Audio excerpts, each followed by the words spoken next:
Well, this is the day. Hopefully it all goes well. And yeah, once we start floating, we'll see what the keel does. I'm really worried about the keel, but you know, it is what it is. Can't do anything more than hope, really.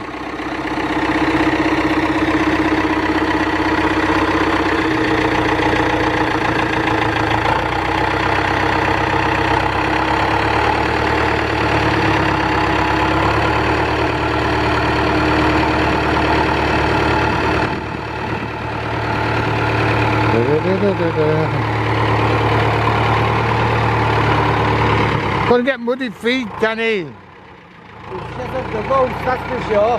We should have put a bucket of water and a brush on it. Oh, that's on. Yeah.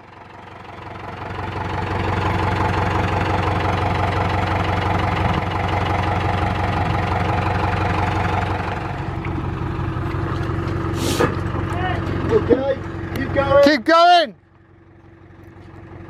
Another 10 foot. Keep going.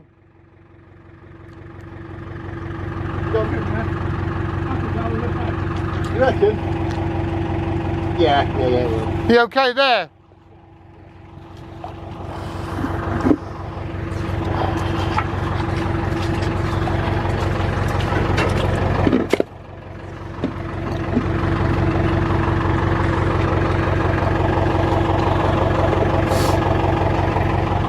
Won't that just slide on the mud?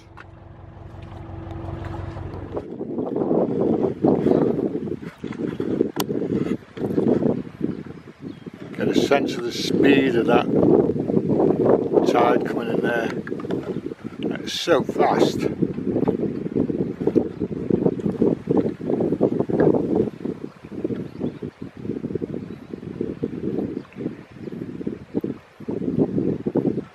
That's ridiculously fast there.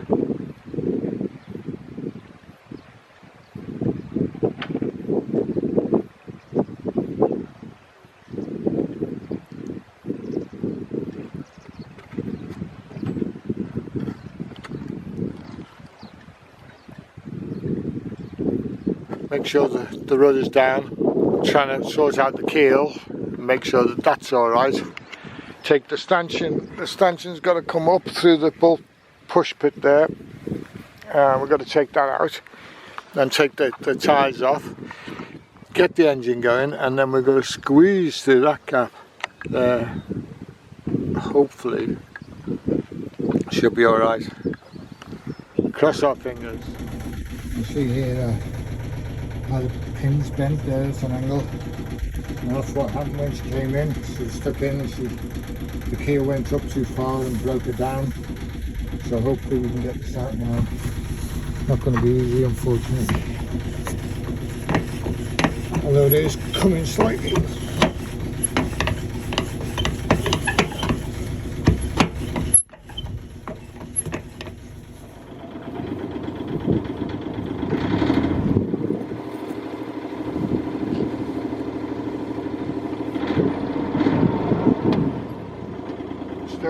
Still on the board, aren't we? Yeah. It just hasn't lifted yet, but we're an hour off high. Yeah. Just now. Can we push it back? No. No. She's still on it. That's it, she's moving now, Roy. I felt it move then.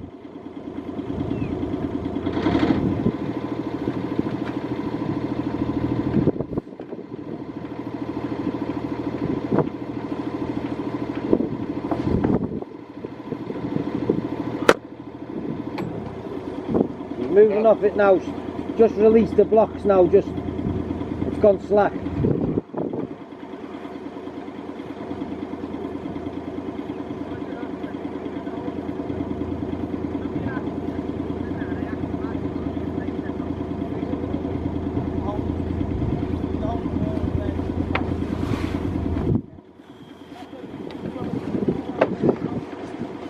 Right, give it a bit now, Roy, she's off them now.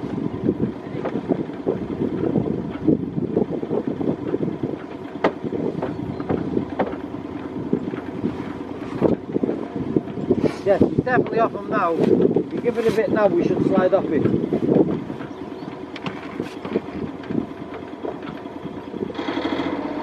There she goes, that's you, you've got it now.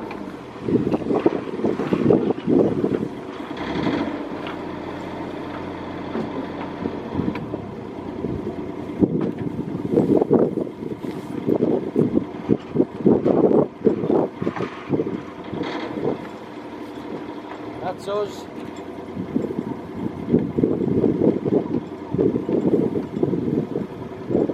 Swing around now. Go forward, give it some throttle forward. Go forward.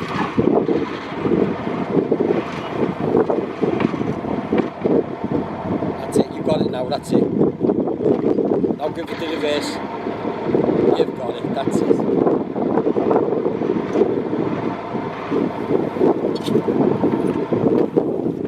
On, you've got it. Excellent job.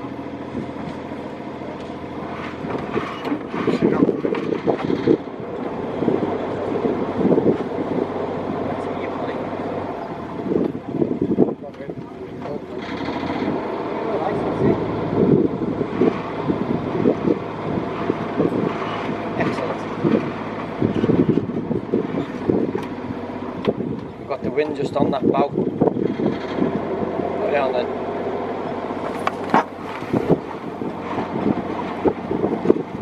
No, don't go forward now. Don't. This is on that bank. I've seen you do this before in the harbour. That's it.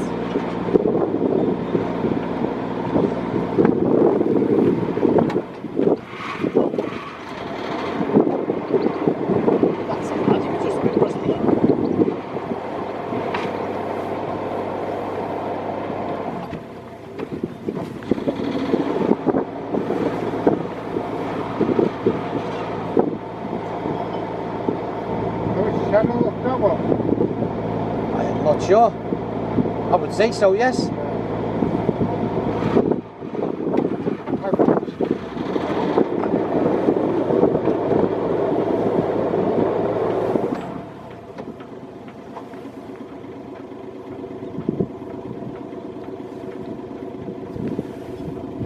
Give us some more of this.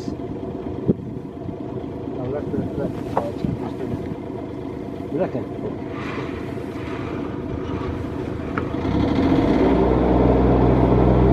That's it. Going at that. That's enough now, yeah. Let the tide get you now. Now all we have to do is get that bow straight. No. Go on, take it. Now give it a reverse now, Roy. Oh, go on, if you get that, that's it, we're off it. You're alright, you've got it. Right, watch the wind doesn't get you now. Yeah? Yeah. See that keel got down, didn't it? How am I going to do this, Roy? I've not done it before. Yeah, you've done it loads of times. You know the little spin, the little key at the bottom of where the thing is. The little key. There's a key at the bottom where you winch it up. No. Over here, where the hydraulics are, to your left, on the port side, down, where that lever is. Oh yes. Where you see a little key. Yeah. Just turn that slightly, see if the keel starts to drop. Watch the keel. Yes. Yes, stop it. Okay, whoa. Not too much. Too much? Yeah, that should be enough to give us steerage. I remember now, I did do that before. Yeah. That should be enough to give us some steerage. Apologies for the wind noise. I'm using a different camera which hasn't got a filter on it. We headed now down the Hessel Channel. It's quite a narrow channel.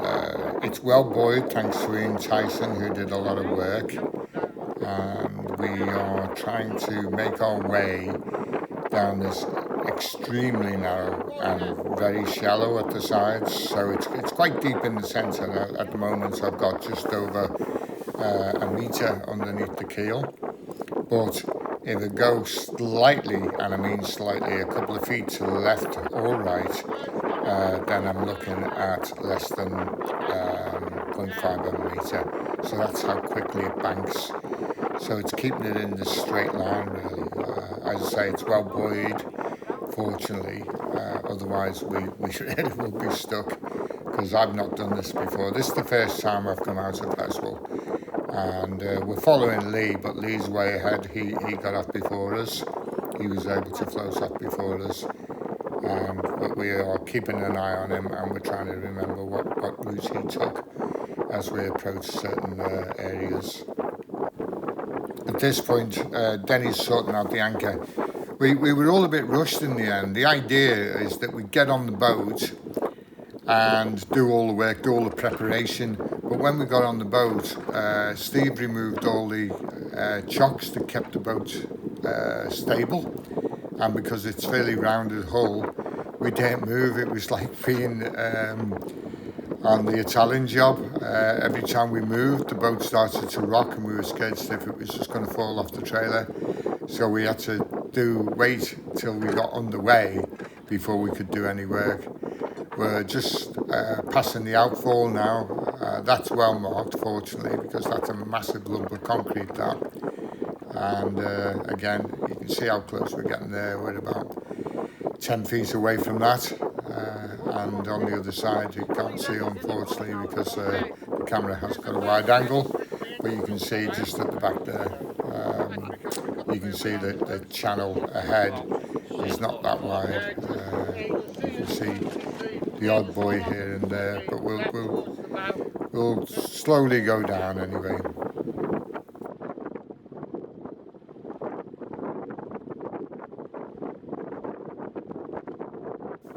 Just passing Ian Tyson's boat to our starboard side there. He's been out in that a couple of times. I think it's Ian's, I'm almost sure it's Ian's. And then we've got to keep very close to these moored boats because on the port side it's very, very shallow. Denny's on the helm at the moment, so he's keeping to the track as best we can. We had difficulty coming in, we got stuck coming in just around here actually, so it is important that we keep an eye on things. And just as I said that, we got caught. We were heading between the two starboard buoys, going out, obviously they're on the port side, but unfortunately there's a stick which you can't see at the moment, but we should have gone around that stick and we didn't. We were going straight for the starboard buoys, which made sense, and unfortunately we got stuck. So now we have to reverse off and come backwards.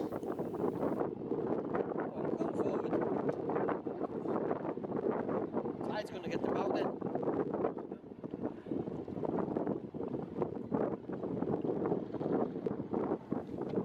There's grass there. We have the wind on our nose and pushing it round, and we're reversing, and we've got the tide against us, and it's quite a strong tide. It's the highest of the first highest tide of the year, which is 9.5, and we're slowly drifting sideways now with the tide. Boats behind me,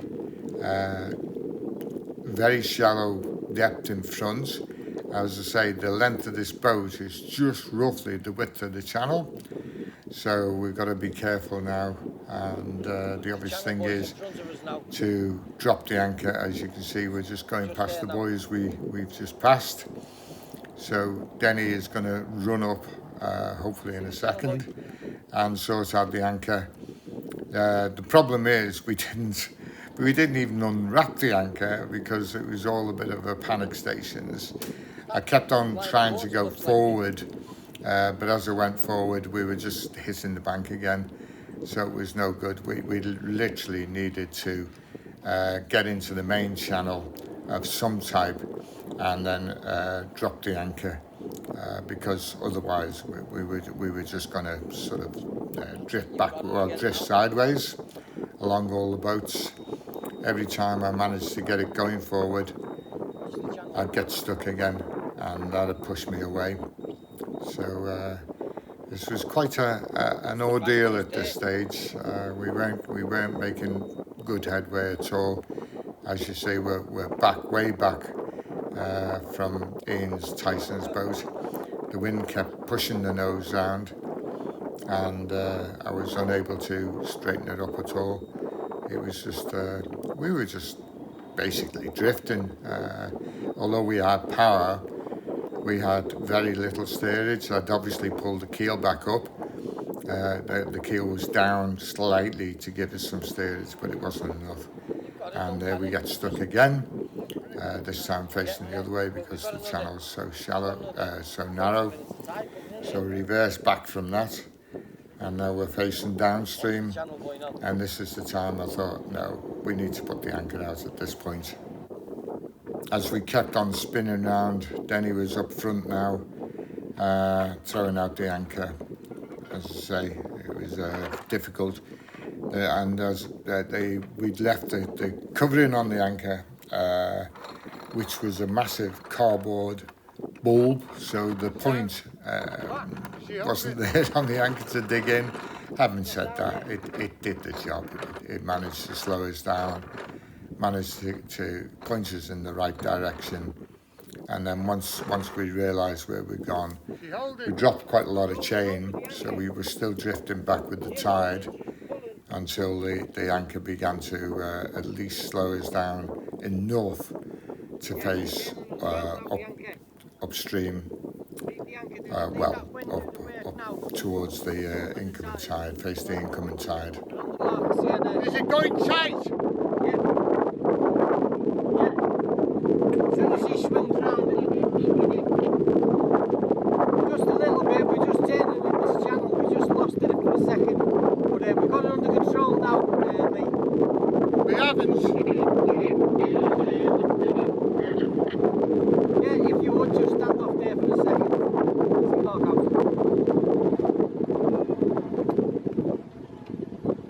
We're not under control, we're just drifting. No. How much anchor have you got out? Put more anchor out.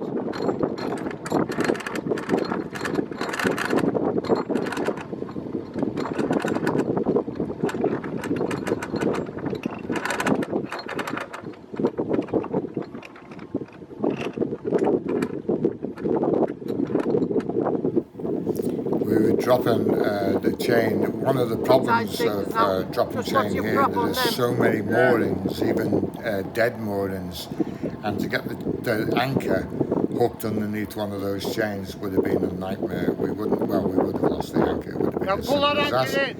But we'd made good what we could. And you can see now the bow coming round. Lee in the distance there, he held off and he held back to see if he could come and assist. But to be honest with you, I don't think there would be much he could do because we would be struggling. At this point, you can see I'm facing up against the tide again, so I can start to motor forward as Denny pulls in the anchor chain, and we can get the anchor up and secure that. And this time we know that we're going to take this dog leg, and it is a quite sharp dog leg. That's why we just ignored the stick, to be honest with you. We should have noticed the stick as being a marker, and it wasn't something, because it's so well marked. We're now with good buoys, green and black buoys and red buoys. We thought, oh, that's the channel, but we ignored this stick to our peril.